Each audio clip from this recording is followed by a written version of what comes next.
जय हिंद। आपका स्वागत है वीके टू सॉल्यूशन में। आज हम 10th बोर्ड के फिजिक्स का VBA क्वेश्चन बनाएंगे, जो कि आज भौतिकी विज्ञान यानी प्रकाश के परावर्तन के जितने भी क्वेश्चन होंगे VBI, जो कि मोस्ट इम्पोर्टेंट और प्रीवियस ईयर क्वेश्चन में पूछा गया है, उस क्वेश्चन को आज बनाएंगे। सबसे मेरा पहला क्वेश्चन है, जो प्रकाश की किरण गमन करती है, तो प्रकाश की किरण कभी भी गमन करती है तो सीधी रेखा में करती है। और इसी तरह अगला क्वेश्चन है, प्रकाश का वेग न्यूनतम होता है, तो प्रकाश का वेग कभी भी न्यूनतम होता है कांच में। आप पूछिएगा आप क्यों?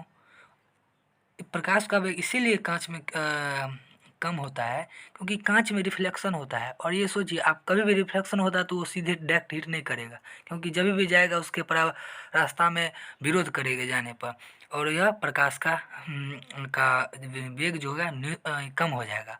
और उसी क्वेश्चन को घुमा के पूछ लिया जाए कि सबसे ज़्यादा किस में होगा, तो ये निर्वात में हो जाएगा, ऑप्शन नंबर ए। तो हमारा क्वेश्चन ऑप्शन नंबर डी हो गया। अब थर्ड क्वेश्चन है, मोटर गाड़ी के चालक के सामने लगा रहता है, तो मोटर गाड़ी के चालक के सामने यानी फ्रंट डायरेक्ट आप जो सामने शीशा में देखते हैं, उस शीशा को लगा रहता है समतल दर्पण। और इसी क्वेश्चन को अगर देखिए, हम आगे लिए हुए हैं क्वेश्चन को, कार के हेडलाइट में किसका प्रयोग, यानी हेडलाइट में, तो उसमें यूज होता है उत्तल दर्पण का।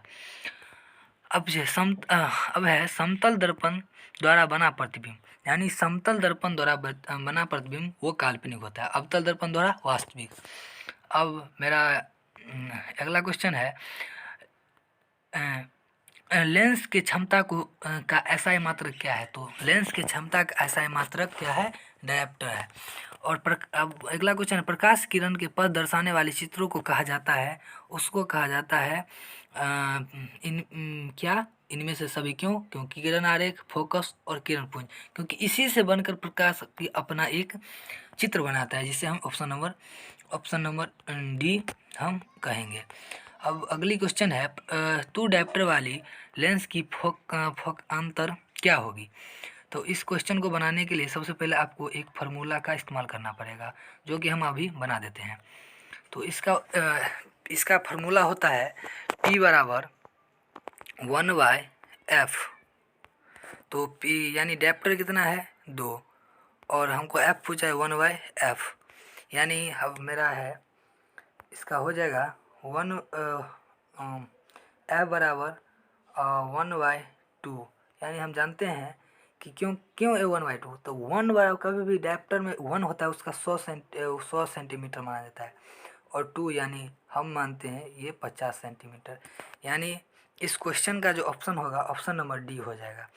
उम्मीद करते हैं कि आपका सॉल्यूशन आपको समझ में आ रही होगी। अगर आ रही है तो चैनल को सब्सक्राइब कर लें। अब हम अगली क्वेश्चन बनाएंगे, किसी उत्तल लेंस का फोकांतर 50 सेंटीमीटर है, उसका क्षमता क्या होगा। तो इस क्वेश्चन को बनाने के लिए सबसे पहले तो आपका जानते हैं P बराबर 1/f, तो कितना है P, इसमें क्या निकालना है, P निकालना है, यानी P, और P बराबर होता है 1/, और कितना दिया हुआ है इसका फोकांतर 50।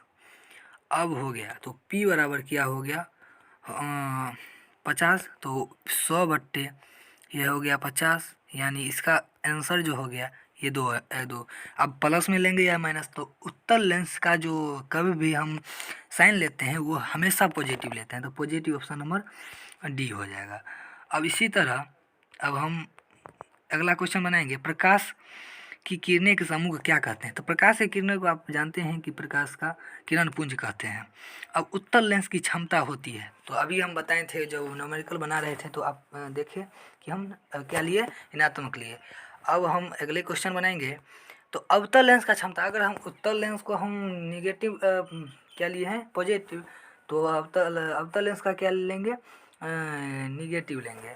अब इसी तरह उत्तल लेंस को क्या कहते हैं, तो उत्तल लेंस को क्या कहते हैं, अब सोचिए, इसमें सोचने वाली बात है। क्यों सोचने वाली बात है, तो उत्तल लेंस को क्या कहते हैं, तो अब देखिए कैसे समझेंगे।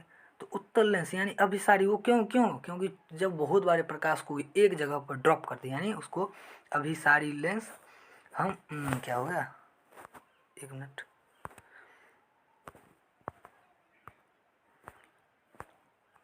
इसको हम अपसारी लेंस हम कह सकते हैं। तो ऑप्शन नंबर सी। अब क्या है, इनमें कौन सा लेंस बनाने के लिए प्रयुक्त नहीं होता है? तो इसमें मिट्टी का उपयोग नहीं होता है। क्यों? जल का उपयोग होता है, कांच का उपयोग, प्लास्टिक का उपयोग होता है। अब किस दर्पण के हमेशा वस्तु से छोटा प्रतिबिंब बनता है? तो ऑप्शन नंबर बी इसका राइट ऑप्शन हो जाएगा। अब इसी का किस दर्पण से वस्तु का बड़ा प्रतिबिंब बनता है? तो किस दर्पण से बड़ा प्रतिबिंब बनता है? तो ऑप्शन नंबर इसका बी हो जाएगा, क्योंकि बड़ा ये जब ही छोटा बना तो ये बड़ा हो जाएगा। अब नेक्स्ट क्वेश्चन है, प्रकाश के परावर्तन कितने नियम? तो प्रकाश के 2 नियम है। कौन? तो फर्स्ट है आपतित किरण परावर्तित आपतन किरण, तीनों एक ही तल में होता है। आपतन कोण परावर्तन कोण के बराबर, यानी ये फर्स्ट आपतन कोण परावर्तन कोण के बराबर होता है, और आपतित किरण और आपतन कोण एक ही तल में है। ऑप्शन नंबर बी 2 हो गया। अब प्रकाश के किरण हवा से कांच में प्रवेश करती है तो क्या होगा? तो कभी भी हवा से तो क्या होगा, अविलंब के से क्या होगा, निकट जाएगी। क्यों? अब कैसे जाएगी? जैसे ही ये प्रकाश करे तो इसके निकट जाएगी। ऑप्शन नंबर, ये डायरेक्ट इधर नहीं जाएगी, इधर नहीं जाएगी, सीधे इधर आएगी। तो ऑप्शन नंबर बी हो जाएगा। अब क्या फोटोग्राफी कैमरा के परिदृश्य में क्या होता है? तो फोटोग्राफी का जो होता है उसमें अवतल लेंस का उपयोग होता है। तो ऑप्शन नंबर बी।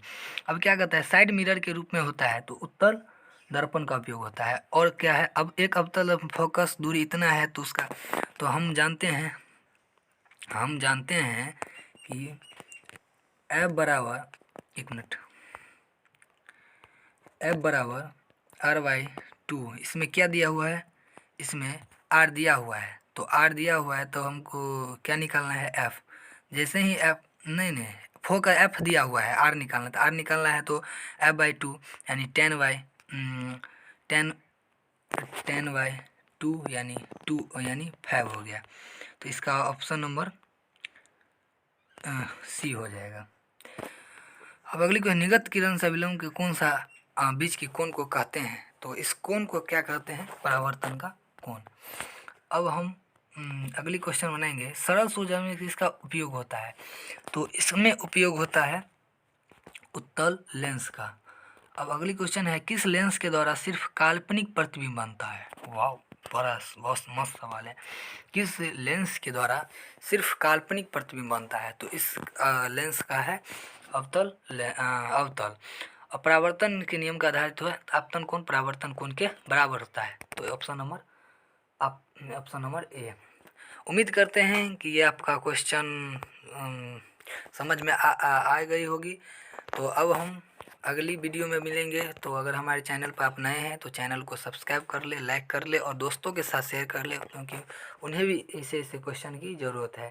तो ठीक, मिलते हैं। और इसका PDF आपको हम डिस्क्रिप्शन बॉक्स में डाल देंगे और वहाँ से आप डाउनलोड करिए। धन्यवाद।